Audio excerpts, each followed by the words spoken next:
नमस्कार, KP news के 10 बजे के कर्नाटका बुलेटिन में आपका स्वागत है। मैं हिना शेख आपके साथ। पहले एक नजर डालते हैं आज के मुख्य समाचारों पर।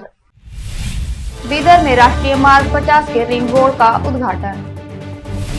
विधायक ईश्वर खंड्रे ने 4.15 करोड़ रुपए के अनुदान से हुए पुल व सड़क के कार्य का निरीक्षण किया। कर्नाटक के मुख्यमंत्री बसवराज बोम्मई ने विरोध के बीच सरकारी कर्मचारियों के वेतन में 17% की बढ़ोतरी की। बसवनगौड़ा पाटिल यत्नाल ने मुसलमानों की तुलना टीपू सुल्तान से करके विवाद खड़ा किया। मल्लिकार्जुन खड़गे 5 मार्च को कोराटागेरे में प्रचार करेंगे।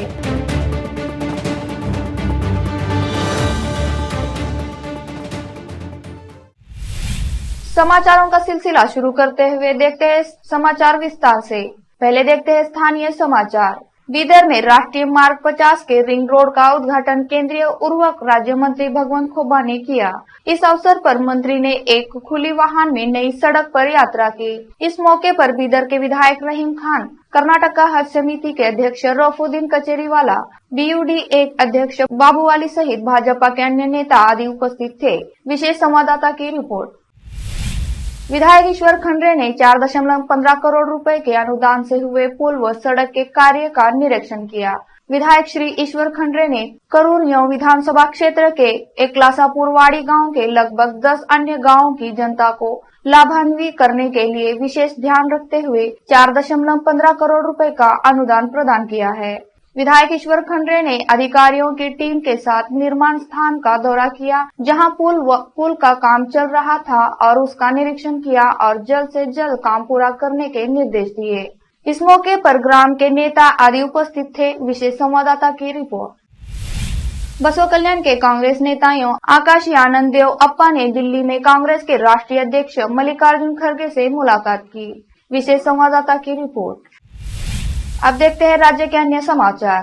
सार्वजनिक सेवाओं को फिर से शुरू करने के लिए बेताब। कर्नाटक के मुख्यमंत्री बसवराज बोम्मई ने बुधवार को आंदोलनकारी सरकारी कर्मचारी संघ को शांत करने के लिए 17% की अंतरिम वेतन वृद्धि की घोषणा की। बोम्मई ने घोषणा ऐसे समय में हुई जब 7वें वेतन आयोग की सिफारिशों के आधार पर वेतन में संशोधन की मांग और राष्ट्रीय पेंशन प्रणाली NPS को वापस लेने की मांग को लेकर संघ के निर्णय के कारण पूरे कर्नाटक में सरकारी सेवाएं बाधित थी। बोम्मई ने कहा कि हमने पहले ही 7वां वेतन आयोग नियुक्त कर दिया है। एसोसिएशन से बातचीत के बाद हम एक समझौते पर पहुंचे हैं। अंतरिम राहत के तौर पर हम सरकारी कर्मचारियों को 17% की बढ़ोतरी देंगे। आदेश जारी किए जा रहे हैं। नई पेंशन योजना NPS पर बोम्मई ने कहा कि पुरानी पेंशन योजना को फिर से शुरू करने का अध्ययन करने के लिए अतिरिक्त मुख्य सचिव के तहत एक समिति गठित की जाएगी। इसे 2 महीने में अपनी रिपोर्ट देने को कहा जाएगा।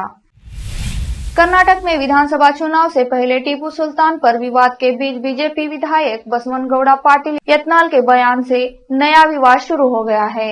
विजयपुरा में एक जनसभा को संबोधित करते बसवनगौड़ा पाटिल यत्नाल ने मुसलमानों की तुलना टीपू सुल्तान से कर दी। इतना ही नहीं, बसवनगौड़ा ने लोगों से मुस्लिम नेताओं को वोट न देने को भी कहा। बीजेपी विधायक ने कहा, सभी विधायक मुझसे पूछते हैं कि आपके इलाके में तो 1 लाख से ज्यादा टीपू सुल्तान मुस्लिम वोट है। आप शिवाजी महाराज के वंशज बीजापुर से कैसे जीत रहे हैं? बीजापुर में कभी भी टीपू सुल्तान के वंशज नहीं जीत सकते। यहाँ सिर्फ शिवाजी महाराज के भगवा ध्वज वाले ही जीतेंगे, है क्या नहीं? याद रखना आप लोग मुसलमानों को वोट नहीं देना है। रोकते हैं समाचारों का सिलसिला ब्रेक के लिए। जल्द लौटते हैं ब्रेक के बाद। हिंदुस्तान के हर कोने में हम हैं मौजूद। 24 घंटे हालात पर गहरी नजर, खबरों से जुड़े चुपते सवालात और आपको दिखाता है धार्मिक, सामाजिक, राजनीतिक, लोकल और इंटरनेशनल न्यूज की सबसे बेहतर कवरेज, जो आपको रखती है हर पल बाखबर। देश और दुनिया भर की खबर के लिए देखते रहें केपी न्यूज 24/7। नूर एजुकेशन ट्रस्ट बीदर की ओर से चलाए जाने वाला नूर M.Ed and B.Ed college Bidar recognized by NCTE Delhi and affiliated to Gulbarga University, Gulbarga. Admission are open for the academic year 2022-23. विशेषज्ञ और सक्षम शिक्षकों द्वारा शिक्षा प्राप्त करने के लिए नूर एमएड एंड बीएड कॉलेज में दाखिला लें और शांत वातावरण में शिक्षा प्राप्त करें। बीदर शहर में बेहतर शिक्षा का एकमात्र केंद्र Noor MEd and BEd college, Shahpur gate, Bidar. Phone numbers 9945283920, 8482221297। Break के बाद आपका स्वागत है। एआईसीसी अध्यक्ष मल्लिकार्जुन खड़गे 5 मार्च को कोराटागेरे से औपचारिक रूप से पार्टी के लिए अपने अभियान की शुरुआत करेंगे। खड़गे कोराटागेरे से कांग्रेस के चल रहे प्रजाध्वनि अभियान में भाग लेने के लिए तैयार है, जहां वरिष्ठ नेता जी परमेश्वर भाजपा के बीएच अनिल कुमार के खिलाफ होंगे, जो एक सेवानिवृत्ति आईएएस अधिकारी है, जिन्हें भाजपा का उम्मीदवार माना जा रहा है। इस बीच एक संवाददाता सम्मेलन को संबोधित करते हुए केपीसीसी अभियान समिति के प्रमुख एमबी पाटिल ने कहा कि पार्टी का ध्यान 5 स्तंभों भोजन, शिक्षा, स्वास्थ्य, आवास और विकास पर होगा। गुलबर्गा के सांसद उमेश यादव ने केंद्रीय रेल मंत्री अश्विनी वैष्णवी को एक पत्र लिखकर बीदर गुलबर्गा के बीच रेल संचार बढ़ाने के उद्देश्य से 2 नई ट्रेन बीदर गुलबर्गा के बीच डालने का आग्रह किया था। इस पर केंद्रीय मंत्री अश्विनी वैष्णवी ने एक पत्र लिखकर जानकारी देते हुए बताया कि 2 ट्रेनें की अनुमति दी गई। सूचना से बीदर और गुलबर्गा के लोगों में एक खुशी की लहर देखी जा रही है। विशेष संवाददाता की रिपोर्ट।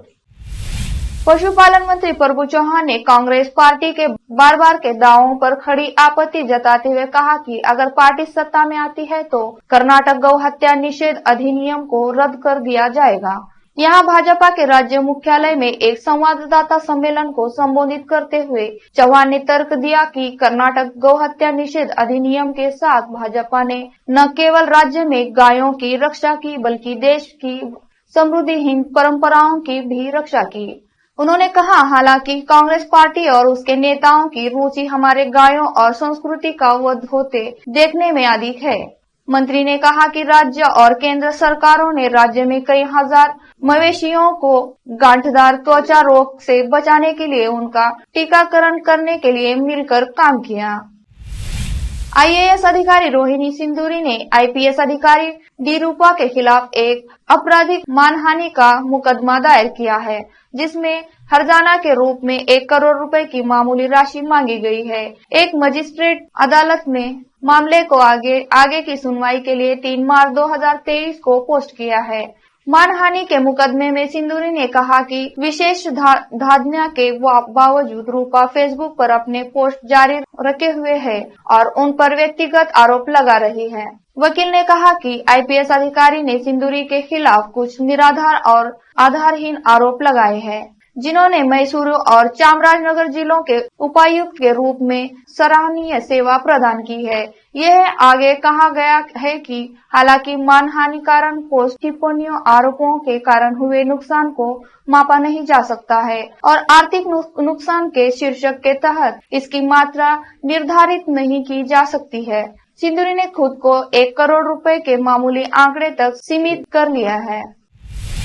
कयास लगाए जा रहे हैं कि मांड्या सांसद सुमलता अम्बरीश प्रधानमंत्री नरेंद्र मोदी के 11 मार्च को 10 लेन के बेंगलुरु मैसूरू एक्सप्रेस के उद्घाटन के मौके पर भाजपा में शामिल होंगी। हालांकि सुमलता के 2019 के चुनाव एजेंट एम मदन कुमार, जो दिवंगत अभिनेता अम्बरीश के भतीजे हैं, उन्होंने अटकलों को एक अफवाह बताया जो तब फैलती है जब कोई बड़ा नेता मांड्या का दौरा करता है। उन्होंने कहा, दिसंबर में जब केंद्रीय गृह मंत्री अमित शाह मांड्या आए थे तो अफवाह की चक्की में ऐसी ही कहानी घटी थी। अब भी ऐसा ही होगा। मुझे लगता है कि सभी पार्टियों से समान दूरी बनाए रखने से सुमलता की तटस्थ स्थिति होगी। टिप्पणी के लिए सुमलता से संपर्क नहीं हो सका। भाजपा सूत्रों ने कहा कि सुमलता के भाजपा में शामिल होने की संभावना है, इससे इनकार नहीं किया जा सकता। हालांकि उन्हें औपचारिक रूप से कब शामिल किया जाएगा, इस पर कोई स्पष्टता नहीं है।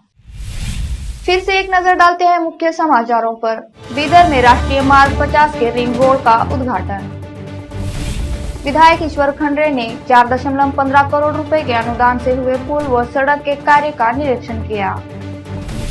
कर्नाटक के मुख्यमंत्री बसवराज बोम्मई ने विरोध के बीच सरकारी कर्मचारियों के वेतन में 17% की बढ़ोतरी की। बसवनगौड़ा पाटिल यत्नाल ने मुसलमानों की तुलना टीपू सुल्तान से करके विवाद खड़ा किया। मल्लिकार्जुन खड़गे 5 मार्च को कोराटागेरे में प्रचार करेंगे।